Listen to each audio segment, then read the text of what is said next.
Hi friends, ఎలా ఉన్నారు? ఈ వీడియోలో మ్యాక్సిమం మిమ్మల్ని ఆశ్చర్యపరిచే కొన్ని ఫ్యాక్ట్స్ చెప్పబోతున్నాను. ఇందులో మెయిన్గా నాకు నచ్చిన ఫ్యాక్ట్ ఏంటంటే కృష్ణుని మరణానికి బర్బరికుడికి సంబంధం ఏంటి అనేది. ఇది జెమిని భారతం చదివిన వారికి కాస్త అర్థమయ్యే ఉంటుంది. ఫ్యాక్ట్ నెంబర్ 1, గాలి వీచేటప్పుడు ఏ జెండా అయినా గాలి వీచే దిశలోనే ఎగురుతుంది. కానీ పూరిలోని జగన్నాథ ఆలయ గోపురంపై ఉన్న జెండా మాత్రం వ్యతిరేక దిశలో ఎగురుతుంది. అలాగే ఆలయం యొక్క నీడ ఏ దిశలోనూ కూడా కనిపించదు. ఇప్పటి వరకు జగన్నాథ ఆలయ రహస్యాలపై ఏ ఒక్కరూ వివరణ కూడా ఇవ్వలేదు. ఫ్యాక్ట్ నెంబర్ 2, పంజాబ్లో గోల్డెన్ టెంపుల్ ఉందని మీకు తెలుసా? బహుశా తెలియకపోతే ఇప్పుడు తెలుసుకోండి. పంజాబ్లోని అమృత్సర్ అనే నగరంలో 24 క్యారెట్స్తో పూత పూసిన ఒక ఆలయం ఉంది. దీన్ని హర్మందిర్ సాహిబ్ అని లేదా శ్రీ దర్బార్ సాహిబ్ అని కూడా పిలుస్తారు. ఈ ఆలయాన్ని 5వ సిక్కు గురువైన అర్జన్ దేవ్ గారు ప్రారంభించారు.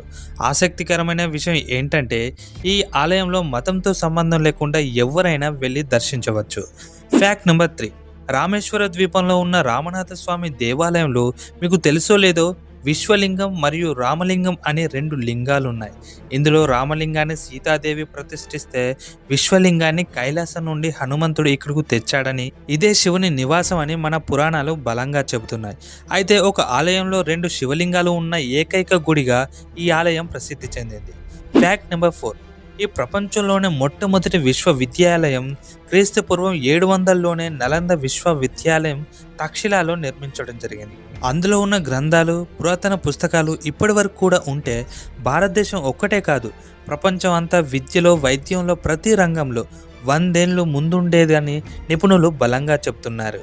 ఫ్యాక్ట్ నెంబర్ 5, అంతరిక్షంలో గాలి ఉండదు కాబట్టి శబ్దం కూడా ఉండదు.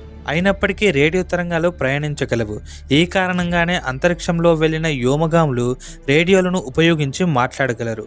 ఫ్యాక్ట్ నెంబర్ 6, 2011లో శాస్త్రవేత్తలు అంతరిక్షంలో ఒక నీటి రిజర్వాయర్ను కనుగొన్నారు. ఈ నీరు భూమిపై ఉన్న మహాసముద్రాలలో ఉన్న మొత్తం నీటికి 140 ట్రిలియన్ రెట్లకు సమానంగా అవుతుందని చెబుతున్నారు. కానీ ఇది 12 బిలియన్ కాంతి సంవత్సరాల దూరంలో ఉందని కనుగొన్నారు. ఆ నీరు ఎలా ఏర్పడిందని మీకు డౌట్ వచ్చే ఉంటుంది. హైడ్రోజన్ మరియు ఆక్సిజన్ అణువులు ఒకదానితో ఒకటి ఢీకొని ఏర్పడిన శక్తి తరంగాల ద్వారా ఆ నీటి అణువులు ఏర్పడతాయి. ఫ్యాక్ట్ నెంబర్ 7, కృష్ణుని మరణానికి బర్బరికుడికి సంబంధం ఉందని జెమిని భారతంలో ఓ ప్రస్తావన ఉంది. శ్రీకృష్ణుడు రావి చెట్టు ఆకులపై బర్బరికుడి 3 బాణాలలో మొదటి బాణాన్ని ప్రయోగించమని బర్బరికుడిని రెచ్చగొడతాడు. బర్బరికుడు కృష్ణుని మాటానుసారం రావి చెట్టు ఆకులపై తన బాణాన్ని గురిపెడతాడు. ఆ బాణం ఆకులన్నిటికీ గురిపెడుతూ చివరకు కృష్ణుడి కాలి చుట్టూ తిరుగుతూ కాలు కింద ఉన్న చివరి ఆకును కూడా గుర్తుపెడుతుంది. అయితే అంతటి శక్తివంతమైన బాణం కృష్ణుడి కాలి చుట్టూ తిరగడం వల్ల వేటగాడు వేసిన బాణం కూడా కృష్ణుడి అదే కాలుకి తగలడం వల్ల చనిపోయాడు. కాబట్టి కృష్ణుని మరణానికి కూడా ఇది ఒక కారణమని ప్రస్తావించారు. ఫ్యాక్ట్ నెంబర్ 8, ఇండియాలో ఉన్న అంతరిక్ష పరిశోధన కేంద్రం ఇస్రో అని మన అందరికీ తెలుసు. కానీ దాని ఓల్డ్ నేమ్ ఏంటో తెలుసా? 1962 వరకు భారత జాతీయ అంతరిక్ష పరిశోధన కమిటీగా ఉండేది. దీనినే INCOSAPRగా పిలిచేవారు. దీనికి నాయకత్వం డాక్టర్ విక్రమ్ అంబాలాల్ సారాభాయ్ అనే భారతీయ శాస్త్రవేత్త ఉండేవారు. కానీ ఆగస్ట్ 15, 1969లో ఇస్రోగా పేరును మార్చడం జరిగింది. ఫ్యాక్ట్ నెంబర్ 9, మానవ శరీరంలో ఉన్న అన్ని రక్త నాళాలను కలిపితే మీరు ఆశ్చర్యపోతారు, భూమి యొక్క భూమధ్య రేఖను 4 సార్లు చుట్టవచ్చు.